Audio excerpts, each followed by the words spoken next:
as motorcyclists, we have a lot to concern ourselves with, and more hazards than the typical car or truck driver, if that's the weather and planning for that, and having gear to accommodate different weather patterns and planning a trip out. If it's a freshly paved road, if there's gravel on the road or sand in a corner, if it's worrying about other car and truck drivers out there. But the last thing we want to be worried about is autonomous vehicles and self-driving vehicles killing us too, but unfortunately that is the subject of today's video, and I'm not only going to tell you the story and what happened in this particular case, but how some of these features can be detrimental to motorcycle riders and how it's going to fall on us to keep our own selves safe, because that's pretty much what always happens. We got to look out for our own selves, and this technology is not far along enough to be looking out for us, and I would not trust that at all, not right now anyways. And of course, this is just my opinion, and I want to hear yours. No matter if you agree or disagree, let me know what you think down below after the video. If you like what I do, consider subscribing. Let's go and get into it. Now, some of these features like self-driving and all that is pretty cool, but it's still not as cool as motorcycles, and it's still not even as cool as a motorcycle that you can absolutely win, and that's what I'm doing today. I'm giving away a 2025 Indian Scout Bobber, but the time to enter in this thing is running out very quickly. So I partnered up with the same small veteran-owned business I've done work with in the past and other giveaways. This time we got the 2025 Indian Scout Bobber. And so the way you enter is very simple. There's a link in the description of this video that takes you to Headshot Nation. That's where my whole catalog of videos is, but it's more than that. It's early access, ad-free, exclusive videos. But also, more importantly, it's a community where we talk, share ideas. If you have a question for the community, if you have a video idea, any number of things, this is all included, and there is an app to go along with it.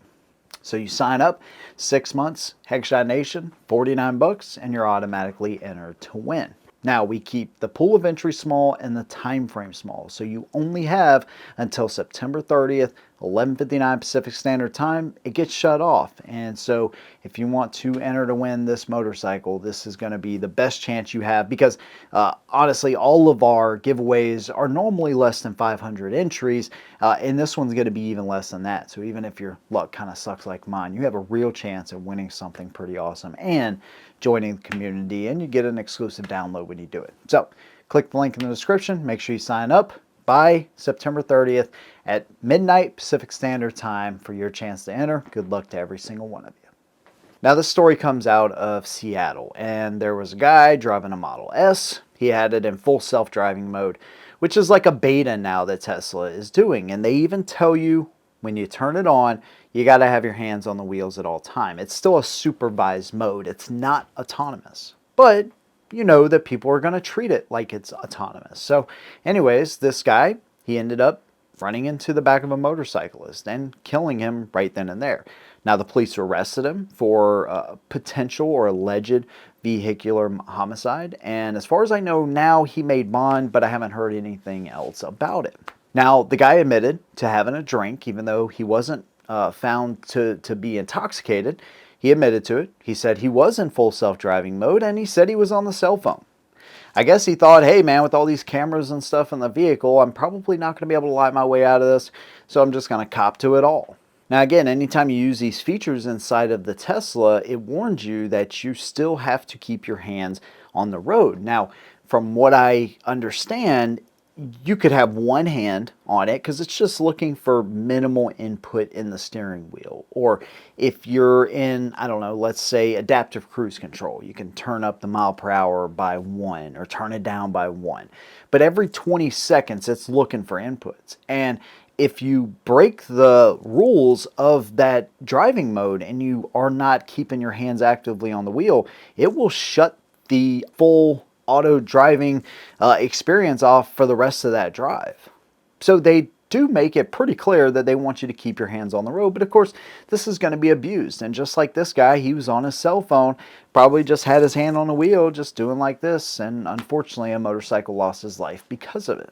Now, the Teslas use a variety of different cameras, they use sensors, they use GPS, they use radars in order to tell it exactly where the lane is, what's going on with the vehicles around it. Is there pedestrians? I mean, it's looking for all of this stuff, and it's able to send that information back to the computer and make judgments based on that. And even though it's in beta stages, this is coming to all of these vehicles. This isn't just a Tesla thing. This is going to be coming to, whether it's Chevy, Ford, Kia, Hyundai, Toyota, they're all going to have this eventually. But of course, Tesla is the leader in EV vehicles, and they're also the leader, of course, in innovation like this. But innovation, especially with vehicles, it's going to come at a price we've already seen paid by one motorcyclist. At least, actually, this was the second one I had heard about with the motorcyclist being killed by a Tesla specifically, I believe. But also, there was a guy in a Cybertruck. The first one ever killed in a Cybertruck, at least in the U.S., his vehicle ran off the road, caught fire, and with those freaking batteries, I imagine that was a horrific, horrific scene. So it's kind of the price that's paid when you have new features like this. And until it becomes 100% solid, unfortunately, there's going to be more incidents like this play out. I mean, it's just, unfortunately, the more vehicles that are sold, I think they're pushing, 1,700 at least Cybertrucks a month. I think it's a pretty big number considering the vehicle and the price and all that. But still, statistically, this is going to happen more and more. Now, some of the new tech they're putting in these vehicles is going to make blind spot monitoring look like it is just child's play and be able to see everything on the road. Hopefully, the idea is that you're going to be able to pretty much stop all pedestrian collisions, all bicycle collisions, motorcycle collisions, at least rear ends and running into them, whenever we're riding beside them or coming up beside them on the highway. Eventually I think it will get that good, but you don't want to be a part of the statistics and the data that helps them to get that good. At least I know I don't. I know a lot of y'all don't as well. So what the hell can we do? Well, I know it doesn't sound as exciting as self-driving modes, but checking and keeping an eye on those mirrors until the vehicle behind you is fully stopped. Now, fortunately, especially with the Cybertruck, you can tell when that thing's coming. Now, it's got the big light bar across the front. It looks really cool, but if you see one of those things coming up behind you and you have a chance to actually, maybe swap lanes, I mean, yeah, I wouldn't blame any motorcyclist for doing that. If lane splitting, which is something I am a huge proponent of, just because of stories just like this.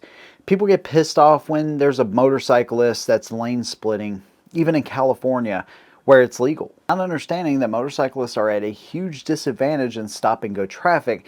They just think, oh, this is some kind of turf war, so this guy is, beating me in line, or something like that. I saw one guy that was lane splitting, and he was doing it in a way where he got in front of a vehicle. The vehicle didn't have to slam on brakes. They didn't have to, stop real fast. But it was in a lane that was either a U-turn area or like a left-hand turn lane, probably. But people were doing U-turns.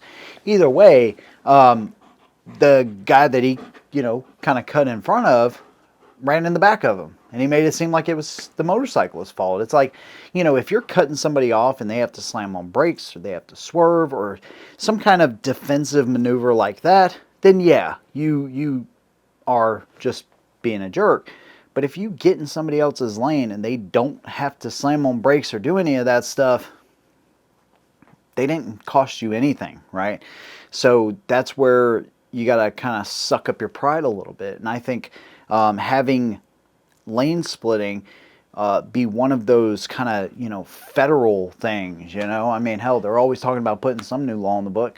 Put something on the book that actually means something. And I think that is one of those things that should be able to be passed in every single freaking state. If you're not going to do it on the federal level, which I understand, states need to take this up. So we got to vote for people that are willing to put that in, because that is that's a very important thing. But until then, there's also things that we can do. So we're going to keep in first gear at stop signs, at stop lights, stop and go traffic pretty much all the time, unless you have a row of vehicles behind you and everybody is stopped and you're going to be stopped there for a minute where you can rest your hand. you want to keep it in first gear as much as you can and be prepared to be able to kind of swerve out of the way. Being able to swerve out of the way. Have you practiced that stuff? That's another thing. You know, if you have never swerved from behind a vehicle in a tight spot, maybe something that you want to practice.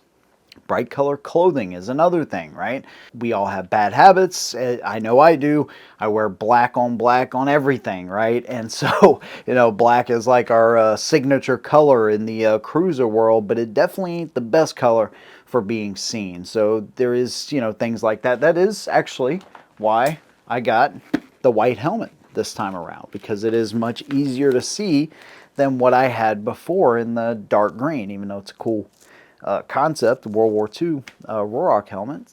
Still not the best for being seen. Flashing your brakes. Custom Dynamics actually makes that brake controller, so it will flash at the people behind you. I don't know if that's going to do too much for self-driving vehicles. Trying to probably stay away from them is going to be the best idea there.